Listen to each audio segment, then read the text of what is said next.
Welcome to another episode of Women in Focus. Our Woman in Focus today is another doctor. Last week you got to meet a doctor, and this time the doctor that we are meeting is a clinical instructor, has been at the Faculty of Medicine at UBC. She has also been on the board of BC Family Physicians. Her name is Sharon Dodd, and she is our Woman in Focus today.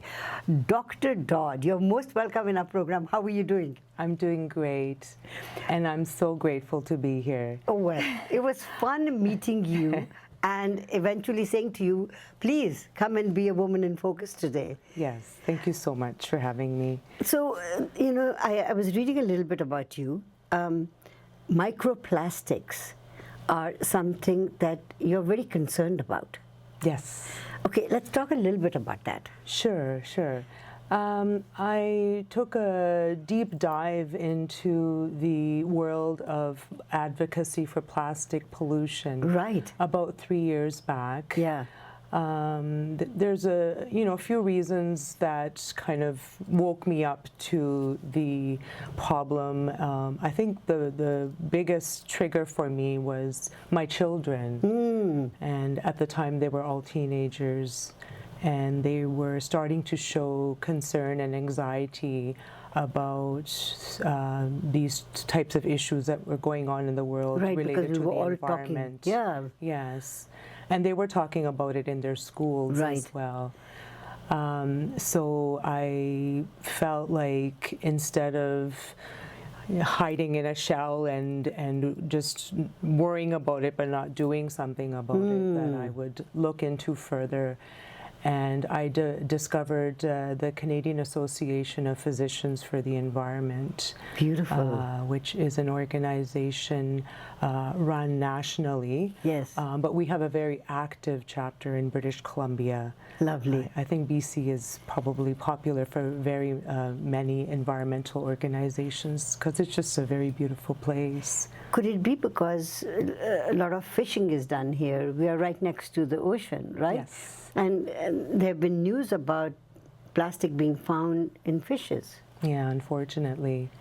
Yeah, so soon after I started being interested in this work, a documentary came out, a Canadian-made documentary came out almost exactly 2 years ago, and it's called Plastic People. Wow. And that really opened my eyes, because then in this documentary they were traveling all over the world. And we don't see it so much in British Columbia. If you're walking along the river, along the beaches, you might see a few pieces of plastic lying around, but in the film they showed just really disastrous amounts of plastic. Islands of plastic. And even beaches of some very popular destinations, riversides. I mean, they didn't travel to India, but we are seeing and bombarded now on our social media feeds with just really awful amount of plastic.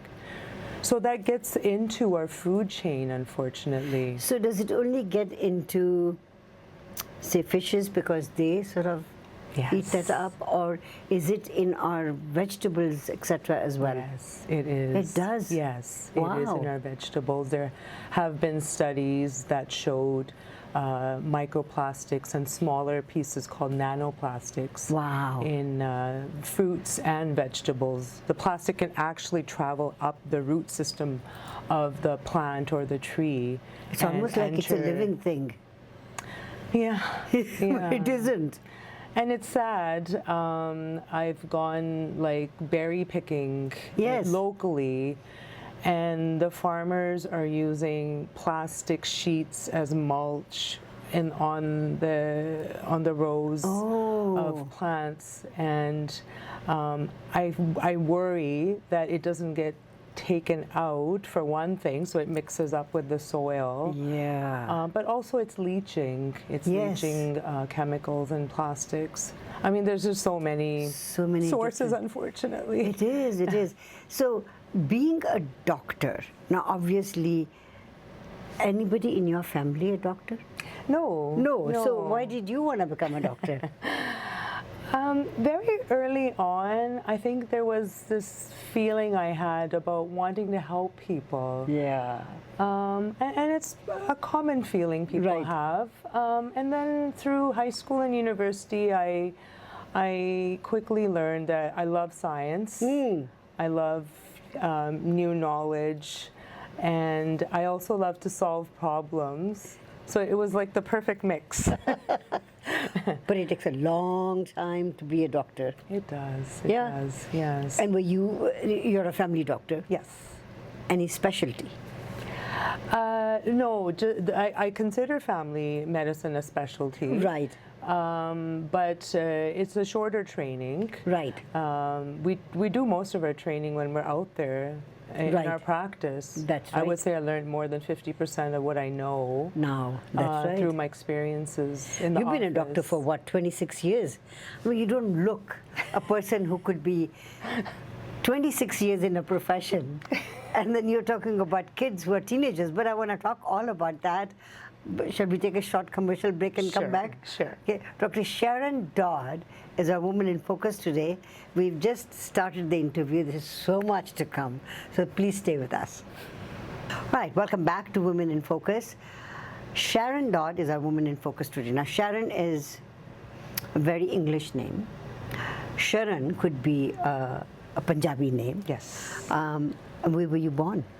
I was born in Vancouver. Oh, no kidding. Yes, VGH. Really? When they had a maternity ward, which they don't now. So, born and brought up here, how many in the family? I have one younger brother, and then my parents, my grandparents, my father's parents were living here as well at the time. And your dad came here as an immigrant or grandfather? Yes. Dad. My dad, actually. Wow. Yes. Isn't that interesting?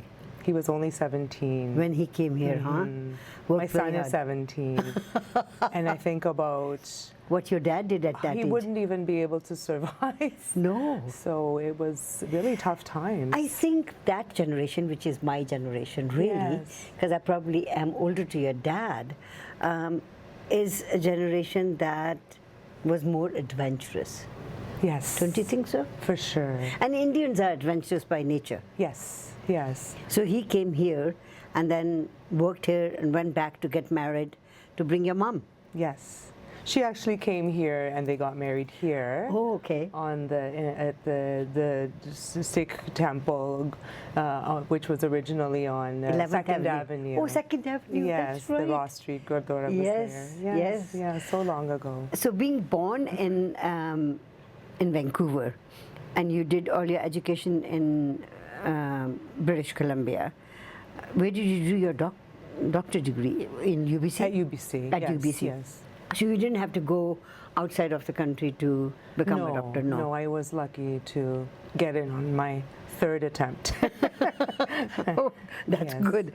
Now, in the family, parents' expectation for you, they must have been very pleased that you became a doctor. Yes, I mean, any Indian parent, I think, would be pleased. But it wasn't a demand of theirs. Yeah. The expectation they did have is that I did further studies after graduating from high school. Right. They didn't expect you to just go and start working or anything like that. Right. Yeah. Especially if you have the ability. Yeah. Yeah. And they wanted you to further your career. Yes. Yes, and they were fully supportive of all of that. To be self-sufficient. I think Indian parents want their sons and daughters to be self-sufficient. Yes. And that is the core behind getting them to be either be a doctor or lawyer or engineer or something like that, right? Yes, that's very true. Yeah, that's very true, and I think till today that's true.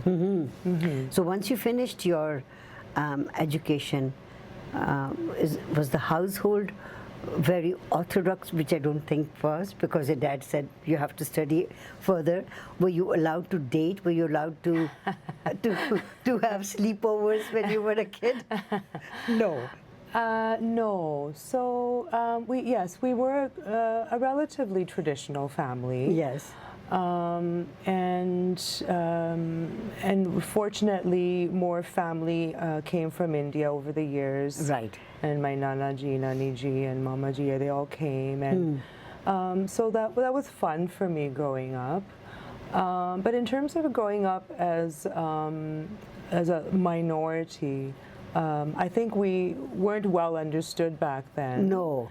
And it was challenging because the cultural norm was to do sleepovers and go to parties and all that, but we weren't permitted to. No. So we spent a lot of time studying. And how did you meet your husband then? Was it arranged or was it? It was actually, believe it or not. Believe it or not, it was arranged through family friends. Yes. And how was that? It's always an amazing story. So how was that? It was nice and easy that way. Was it? You didn't have to go out searching, and I don't think that internet dating was a thing back then. No. And there was even, not to indulge too much, but there were actually papered. Matrimonials. Section back then. My dad had put when I wasn't getting married, my dad had put a matrimonial in one of the Indian newspapers. So we were in England, and it was in Hindustan Times, I think. Right. And he got lots of letters from guys from America. Oh, interesting. But anyway, coming back to me. Yes, no, I met my husband, who's originally from Victoria. Okay. And trained as a computer engineer. And so it was nice and easy that way. We got to know the family. And okay, now I have to set the stage. Okay, yeah. So somebody introduces you. Did he come to visit you at your house? You know those Indian films. You know the girl comes in with a tray. You're right. I've seen and that in the movies. samosas and pakoras. No. No, it wasn't that. No, we did get to have a date. I mean, we were both in our mid to late 20s at this time. Right. Yes. So both of you were allowed to go out? Okay, go. Oh, yes. Go on a date, find out whether you like each other or not. That's right. That's right. So what is it about him that you liked? He was a very gentle, kind person. It's just this inner feeling that you get. Yeah. Yeah, that I guess it's this in your subconscious, you see that there's a kindness to them. Right. Yes. And that struck you the most. Yes. And you said to your mom and dad, who did you tell first, mom or dad? Probably my mom.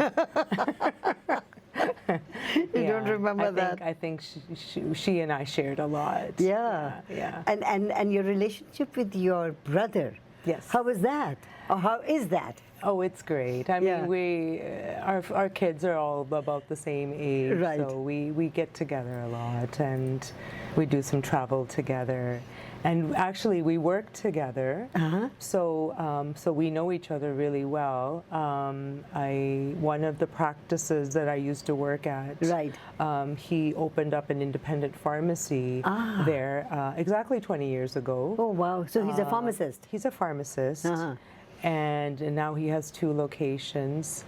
So I had mostly Punjabi-speaking and some Hindi-speaking patients. Right. They gravitated to me because I spoke the language fluently, and so did he. And I was able to suggest that they can go and try his pharmacy because of the language. Right. Because there's a lot of information that has to be given to patients when they're picking up their medications. And especially our people, and older ones. Yeah, that's right. So we have quite a working relationship. In fact, I think more Punjabi people in Richmond, Punjabi and other Asian people know my brother more than they know me. That's beautiful. I want you to talk a little bit about, your kids and also the medical field that you're in, especially family medicine. I was talking to a doctor last week, and my major concern was that our community has a lot of problems with our cholesterol and our diabetes and all that.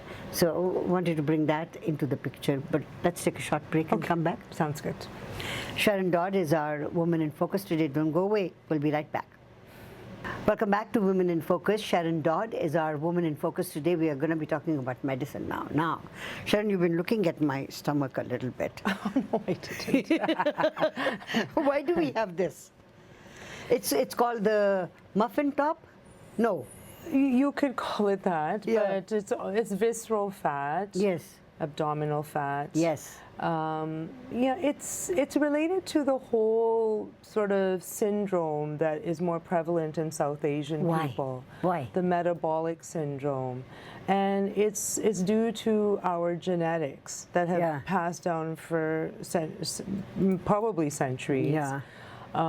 And I think people are also realizing this now too, that our diseases like diabetes and cholesterol are not simply from only eating foods high in that, that actually our bodies are genetically geared to make more cholesterol and not to be able to process the sugar that we intake with something called insulin resistance.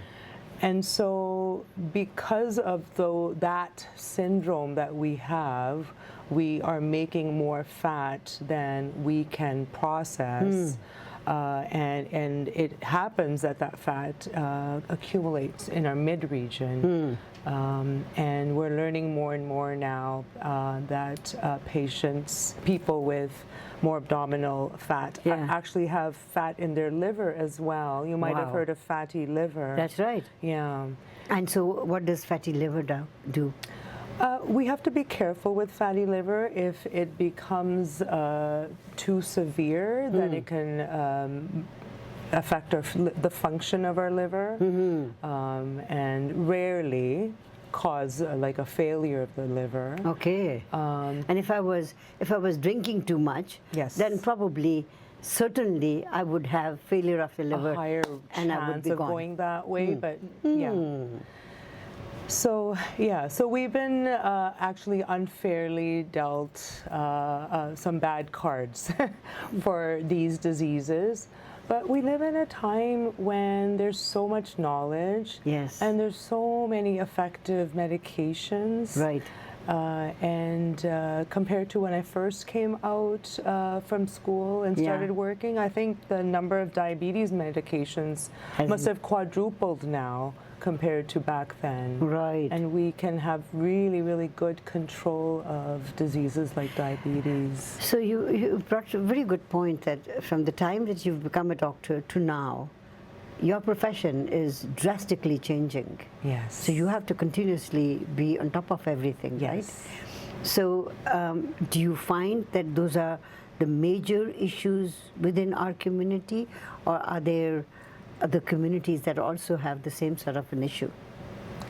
Other communities do, but we do more. There I are see. other sort of races that are similar to us, indigenous people and people of black color also have lots of diabetes. I believe if you go back far enough, it's probably more related to us going through famines, and those people that were able to keep fat on them actually survived, whereas those that weren't able to store fat didn't. So there's like, it's, so many it's different, quite, very complicated interesting, and very actually. interesting. Yes. That's right. So your children, how many do you have? I have 3. And are they going to be doctors as well? Everyone always asks me that. So, Shushma, I think what happens is, as a family doctor, we end up having a lot of work that we do in the evenings. Right. Because it's just not possible to complete it in your busy clinic and complete all the tasks that we need to do. And people think that there's some magic fairy that just does them and we show up the next day. So it's at least a few hours every evening. And my kids see that. They see me working, and sometimes I'm guilty of not giving them all the attention that they need at that moment. So that part of it can sometimes turn them away from medicine. But I firmly believe that if they have it in them, that maybe they will eventually be on that path. Because my older daughter, for example, she loves the sciences. Yes.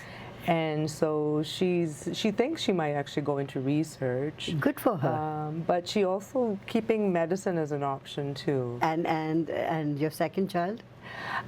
She's actually our only child that loves the arts. She wants to be an artist. Well, it's something to do with, she's not sure yet, but something sociology, Right. psychology, Good. and possibly become a teacher. Good for her. Yeah, she loves And her your third one? teachers. He's our science and physics-minded Oh, good. child. So he doesn't know yet either. No. How old is he? He's 17, going into grade 12. Oh, good. Good for Yes. him. So interesting to have children at this time who are that age group Yes. and born with technology Yes. as their first teacher, right? Yes. Isn't that We interesting? could do a whole show on that. Couldn't we? Yes. We should maybe, because our time for this show is over. Yes. And, and we will have to call you again. And let's do a show about all the lingo that they use. Do they come home and give you new words? I think they don't even try. No. But yeah, they have their own lingo. But yeah, social media, the fast food, processed Yes. food, so many topics that, Yeah, that that the must- newer generation is now going to suffer Yeah, so that worries physical you. and mental health issues Really? related to all of these things. I think those are the issues and that we should parents tackle. really need to pay attention. Yeah. To social media and the fast food. And the fast food. Good yes. point. Dr. Dodd, that was very interesting. Interesting to start and interesting to end. Thank you for being a Yes. woman in focus today. Thank you so much, and I am such a big fan of yours, and you are such an inspiration to women like me growing up and watching you on television. Thank It you. really did contribute to me going into this culture, into this work with the culture. Oh, beautiful. Beautifully said. I love when people tell me that I have been a part of their growing up and their, when they were watching television Yes. and all that. Thank you. You're very welcome. Dr. Sharon Dodd has been our Woman in Focus today. Don't go away. We'll be right back.